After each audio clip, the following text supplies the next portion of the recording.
2015, that was going to a lot of auditions. I was blessed enough to be part of this film, Sundalong Kanin. That was my first film for Cinemalaya, and I was one of the leads.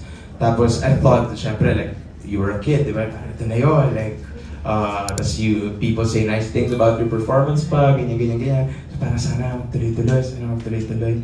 And then you go to all of these auditions, so wala talaga. Like, siguro out of 100, 3 ang makukuha mo or something like that. And I was from Cavite pa at the time, and my mom would come with me. Sometimes my dad would drive us going to Makati, to ABS, to wherever yung audition. Haba nang hihintayin mo, parang sabihin nila 1 o'clock yung audition, pero 7 ka na makakapag-audition, tas magpapa-wow lang naman sila. As parang, I always thought I was at a disadvantage with it, kasi parang I always took pride with my education, with acting. And parang to minimize your acting to just wow, happy, wow, ganyan. Pero gets ko naman kasi like, it really fits the process of the commercial auditions and also like the smaller projects auditions. Pero at the time, I was just so frustrated, syempre as a youth. Tapos, wala na talaga, umabot na sa point na wala na. And then, dun sa school ko, Philippine High School for the Arts, I was a scholar. And sometimes I'd be absent because I was doing my first soap. It was titled All of Me. Na semi-regular ako doon, best friend ako ni Akira Morishita. Tapos, I don't know if you know Akira from BGYO.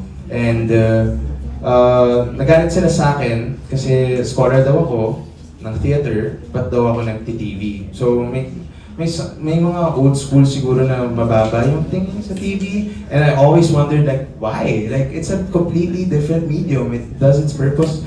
Pero sasabi nila may mga bad habits na nakukunan. So they asked me to stop acting for TV. Tapos I was like, well, wala rin namang kumukuha sa akin.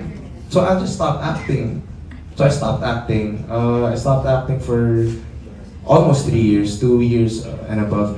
I came back 2018 with a vengeance. Hindi naman. Nagkaroon ng opportunity with the Idea First Company. Kina Direk Jun Lana at the time. Kaya, yun, nagtuloy-tuloy na from then on. But that was a long... Kaya ako lumipat ng school and I started studying directing. Kasi sabi ko, maybe acting's not for me, you know, di naman ako mestizo.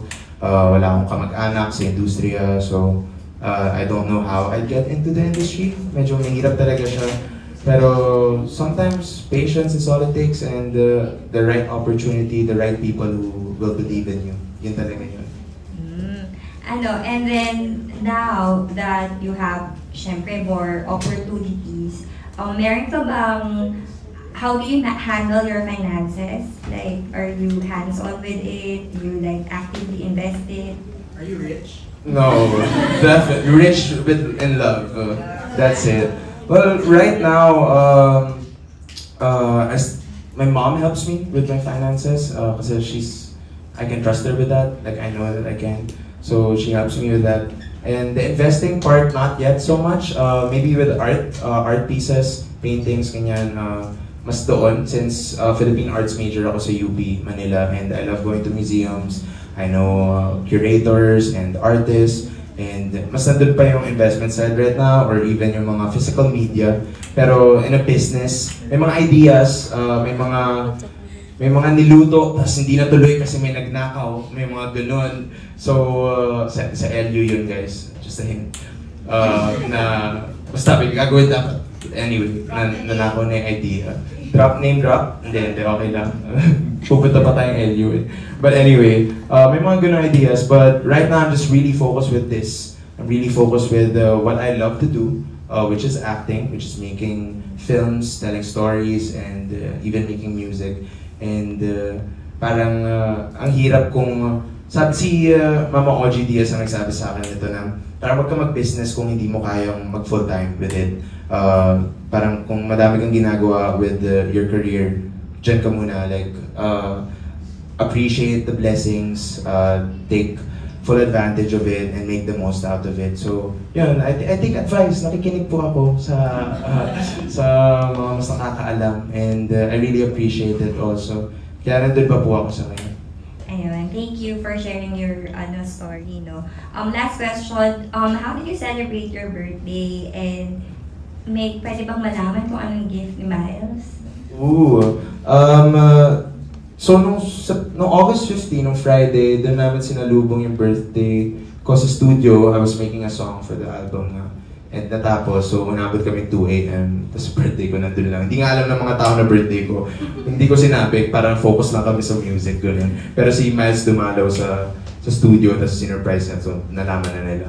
But anyway, that night, we celebrated with my loved ones, with my friends, family, and Cornerstone, of course. Sa Arcadia. It's an arcade sa Century Mall, Makati. And ang ganda ng concept. Actually, Sherina nakaisip na mag-birthday party sa arcade. And I was like, parang pang bata. May matatanda na yung mga kaibigan ko. Like, hindi na sila siguro maglalaro. But everybody enjoyed. And nandun kami till late. Kaya very happy with that party. Some people said it was the best party ever. So, I don't know. Sabi ng iba. Ang gift ni Miles sa akin, which made me cry because she gave me an in-ear. Kung alam niyo in-ear for performances, yeah. My own in-ear na kinostomize niya. So I was like, yay, this is such a nice in-ear, ganun pa ako, thank you. Sa right ear, it was like easy yung nakalagay, so Elijah Canlas. And then di ko napansin, I was like, thank you. Sabi niya, tignan mo pa. Then I looked at the other ear. It was my tattoo. It was my one and only tattoo dedicated to my late brother. So naiyak ako kasi naisip ko na every time I'll be performing, he'll be listening, you know, he'll be right with me. So napaka-thoughtful ng gift na yun. And I really appreciated it. I loved it.